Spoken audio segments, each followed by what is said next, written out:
अस्सलाम वालेकुम दोस्तों। कुरान पाक में अल्लाह ताला का इरशाद है, जो लोग पाक दामन बेखबर मोमिन औरतों पर तोहमत लगाते हैं उन पर दुनिया और आखिरत में लानत की गई है और उनके लिए बड़ा अजाब है।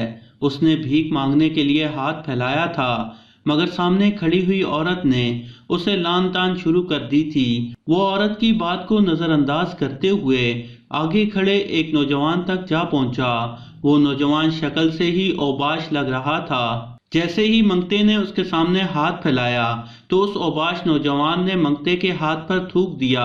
मंगते ने हाथ पर गिरने वाला थूक अपनी कमीज से साफ किया और हाथ मेरे सामने फैला दिया। मैंने 50 रुपए उसकी हथेली पर रखे और उसकी रोदात सुनने के बाद अपनी मंजिल की तरफ पैदल चलते हुए पछताने लगा। आइए आप भी इसकी कहानी इसी की ज़बानी सुनिए। मेरा नाम कैसर है। मेरा ताल्लुक लाहौर के इलाके लाल पुल से है।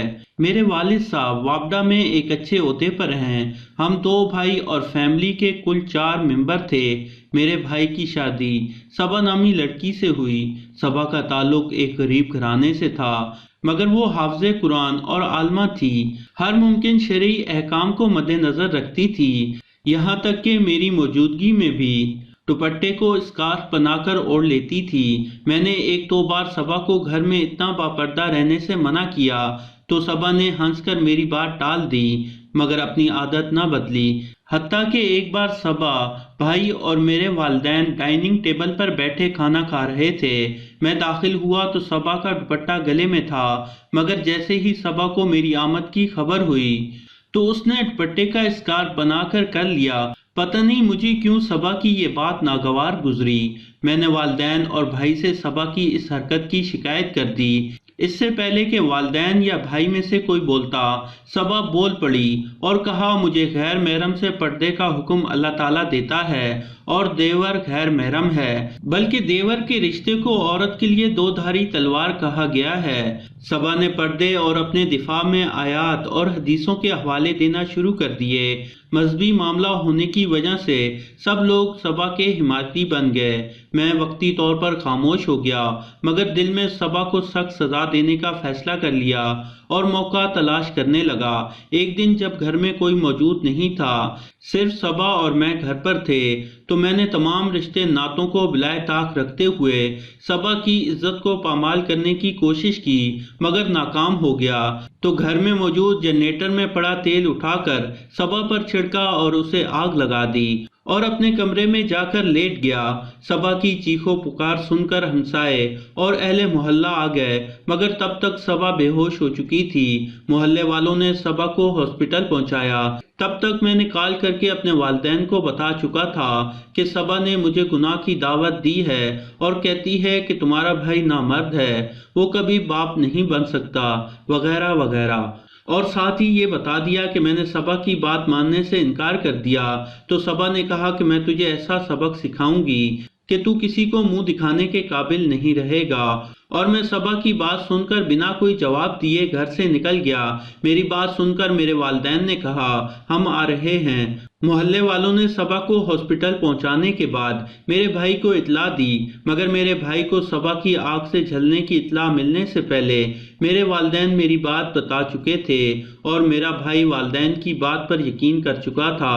मेरा भाई सीधा घर आया, मुझे साथ लिया और हॉस्पिटल चला गया।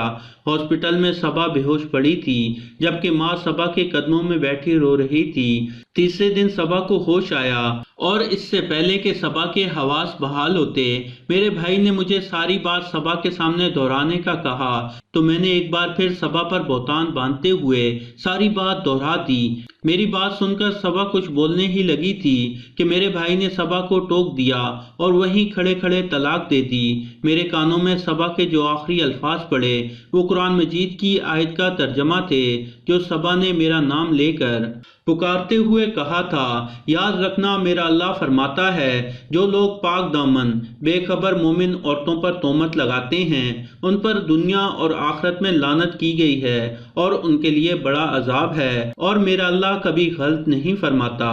इसके साथ ही सदमे की वजह से सबा का नर्वस ब्रेक डाउन हो गया और 3 दिन के कोमे की हालत में रहने के बाद صبا کے والدین علاج کا خرچ مزید برداشت نہ کر سکے اور صبا کو وینٹیلیٹر سے ہٹانے کا کہہ دیا۔ یوں صبا عدت کے تیسرے دن ہی مر گئی اور صبا نے اپنی عدت کے تینوں دن وینٹیلیٹر پر گزارے تھے۔ میرے بھائی نے دوسری شادی کر لی اور میرے والدین کا انتقال ہو گیا تو میری دوسری بھابھی نے میرے بھائی کو مجھے گھر سے نکالنے پر مجبور کر دیا۔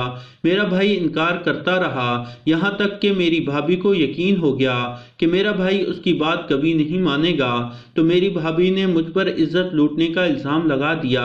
اب والدین بھی نہیں تھے جو مجھے سپورٹ کرتے۔ بھابھی کی بات سن کر میرا بھائی طیش میں آ گیا۔ اس کے ذہن میں پچھلے واقعات بھی آئے۔ اس نے مجھے ہی مجرم سمجھا اور گھر سے نکال دیا۔ مجھے میرے کسی دوست نے 2 دن سے زیادہ نہیں رکھا۔ آخر کار تنگ آ کر میں بھی نشئی لوگوں کی طرح سڑکوں پر بنے پلوں کے نیچے رہنے لگا۔ آہستہ آہستہ نشہ کرنے لگا۔ اب میں زیادہ تر وقت نشے میں دھت پڑا رہتا ہوں اور جب ہوش آتا ہے تو مزید نشہ خریدنے کے لیے بھیک مانگنے لگتا ہوں۔ کوئی نیک آدمی مجھے خیرات دے دیتا ہے، ورنہ زیادہ تر لوگ لان تان کر کے دھکے دیتے ہوئے خود سے دور کر دیتے ہیں۔ مگر جب بھی مجھے کوئی لان تان کرتا ہے یا مجھے دھتکارتا ہے تو میں ایک ہی بات دہراتا ہوں کہ بے شک اللہ کبھی جھوٹ نہیں بولتا۔ اس بھکاری کی یہ رودات سننے کے بعد اسے دی گئی بھیک پر مجھے افسوس ہونے لگا۔ اب چونکہ میرے پاس منزل پر پہنچنے اور کھانا کھانے کے لیے پیسے نہیں تھے، اس لیے پیدل ہی منزل کی طرف اس پچھتاوے کے ساتھ چل پڑا کہ اب سارا دن بھوکا رہنا ہے، جبکہ یہ ظالم انسان اس قابل نہیں تھا کہ اس کو بھیک دی جاتی۔ تو دوستو، یہ تھی ہماری آج کی کہانی۔ پسند آنے کی صورت میں لائک کریں اور اپنے دوستوں کے ساتھ شیئر کریں، اور مزید ایسی کہانیاں دیکھنے کے لیے ہمارا چینل سبسکرائب کرتے ہوئے ساتھ موجود گھنٹی کا بٹن بھی دبا دیں۔ شکریہ۔